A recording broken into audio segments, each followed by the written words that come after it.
صبح یا شام کے وقت باہر نکلیں، درختوں کو دیکھیں، کیسے بوسیدہ اور ضعیف پتوں کے جھڑنے کے بعد پودوں کو نئی زندگی مل گئی ہے۔ ٹہنیوں پر کونپلیں پھوٹ رہی ہیں، کچھ درخت نئے پتوں کے ساتھ نئے پھل لے کر دنیا میں آنکھ کھول رہے ہیں اور اس کی خوبصورتی کو بڑھا رہے ہیں۔ غور و فکر کرنے والوں کے لیے نشانیاں ہیں۔ مر جانے کے بعد زندہ ہو جانے کی اس سے بڑی دلیل اور نشانی کیا ہوگی؟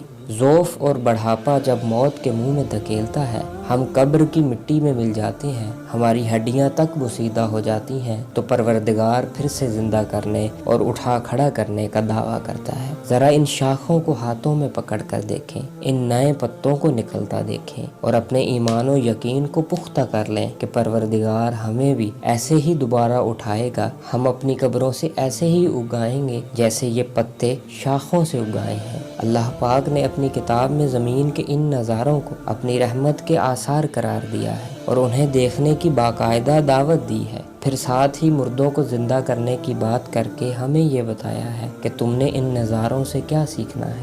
ارشاد باری تعالیٰ ہے، پس آپ رحمت الہی کے آثار دیکھیں کہ زمین کی موت کے بعد کس طرح اللہ تعالیٰ اسے زندہ کرتا ہے۔ کچھ شک نہیں کہ وہی مردوں کو زندہ کرنے والا ہے اور وہ ہر چیز پر قادر ہے۔